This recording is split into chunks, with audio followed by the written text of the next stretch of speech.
Today we're going to go over, like I said, a very easy topic, but it is an important one because these questions on the STAAR test you have absolutely no reason to get wrong, and we already kind of went over it today on our warm-up.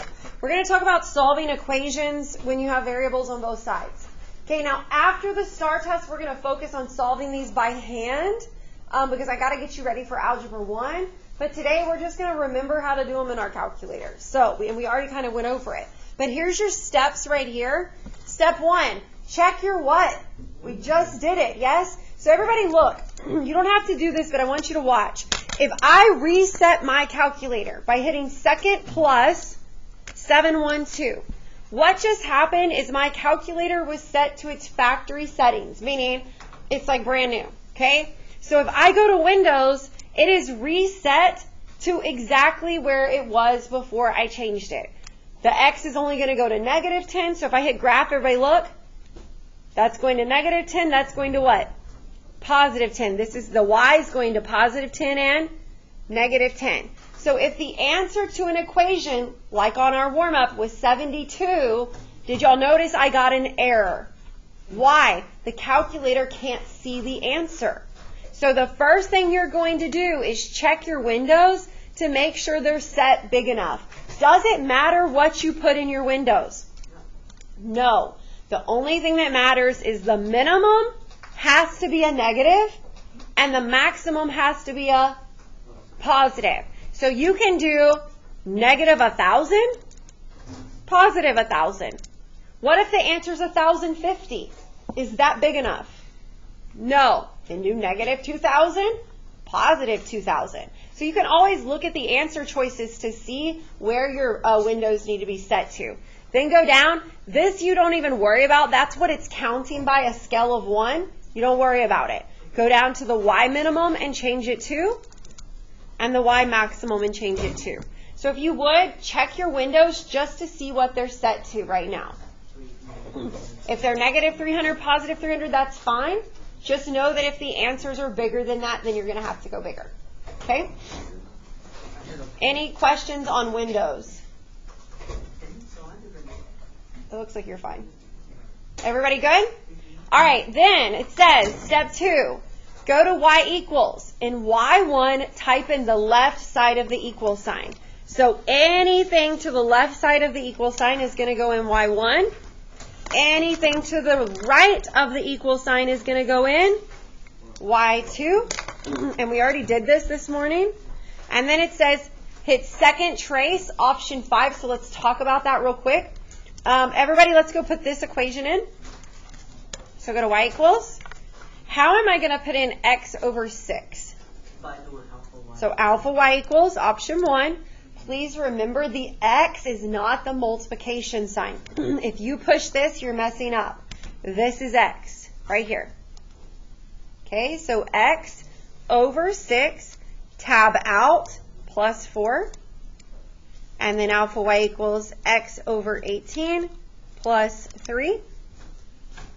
Now, if you forget on the STAAR test, what button am I pushing?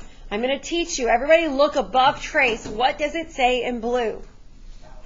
You're trying to calculate the answer. So if you forget what to push, you're looking, oh, I need to calculate. That's why I'm hitting second trace, because it's actually calculate. Then you want the intersection because you want to know where they meet. Then remember, if you touch it while it's graphing, it's going to freeze your calculator. So don't touch it.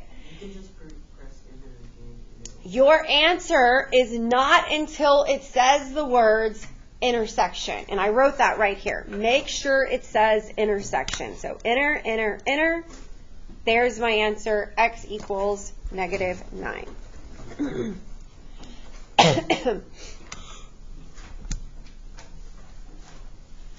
Okay, flip to the back.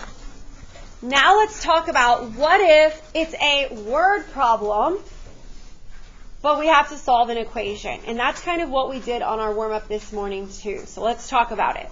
It says, 2 groups of friends went to the movies on the same day. Group 1 bought 6 tickets and spent $28.50 at the concession stand. Group 2 bought 8 tickets and spent $10 at the concession stand. Both groups spent the same amount. The minute you hear that they spent the same, you know you have to write an equation with an equal sign. Are y'all good? So it says, the first thing you need to do is translate the verbal situation to make an equation. All right, so I need an equal sign. I'm going to put group 1 over here and group 2 over here. Now, I need an mx plus b on the left, and I need an mx plus b on the right. Because anytime we write an equation, it's in mx plus b form. Yes? So look at group 1. You need to figure out which one of those is a rate and which one is a one-time thing. So out of these two numbers, what's the one-time thing? The concession stand. They went to it, that's what they spent. Y'all agree? Why is 6 going to have the X?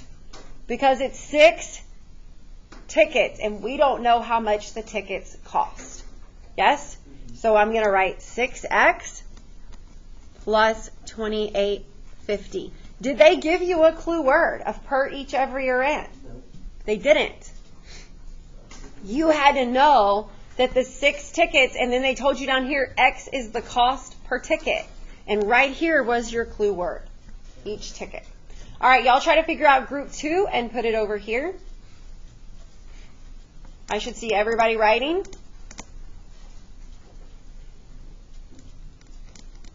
So which one of these numbers, 8 or 10, is the one-time fee? 10. Why? Because that's what they spent at the concession stand one time. What is the number that's going to get the X? The 8. Now, could I now put this in my y equals and solve? So let's go do it.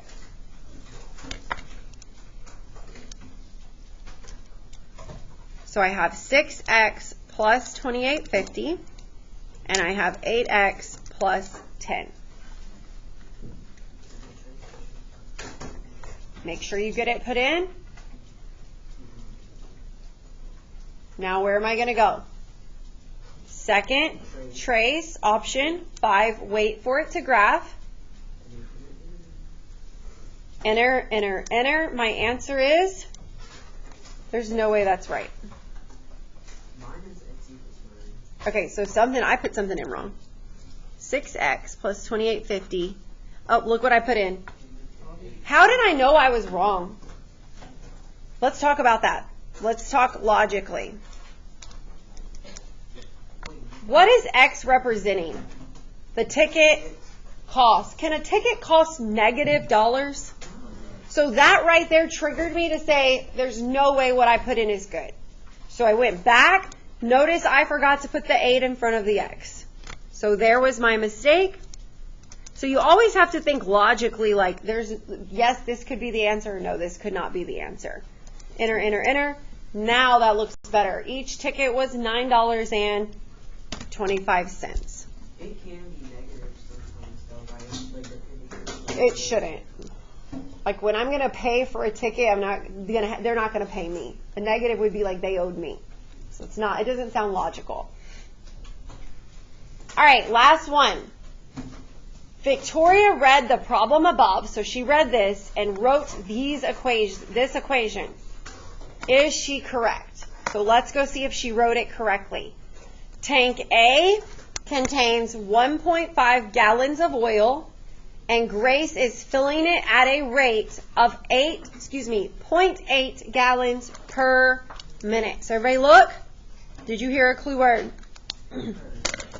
Which one of these numbers should get the X? 0.8. Did she do it correctly? No.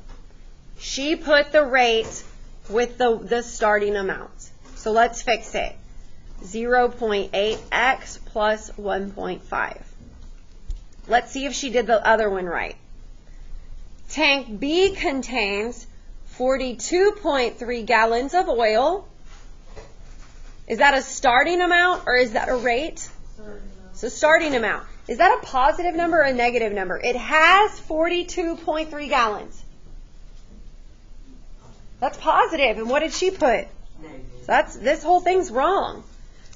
She is draining it at a rate of 1.6 gallons per minute. So which one gets the X? The 1.6. And she's draining that. What does it mean when I'm draining it? I'm taking it out. So this number needs a negative. So it should have been negative 1.6x plus 42.3. So no, she was not correct. There's just too many mistakes she made. All right, I'm going to pass out your assignment. I'll make sure there's nothing I need to go over. You should finish it rather quickly because it's all going to go into y equals once you write your equations. And then you need to make sure you're getting anything else. We've done day 1 through day 4, so you need to make sure.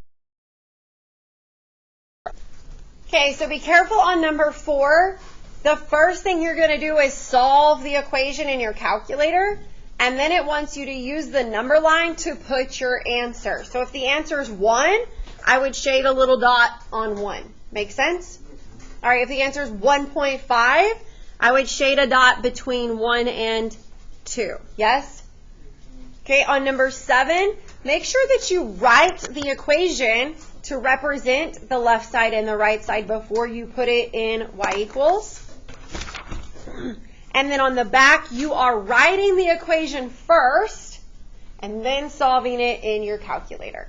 Okay?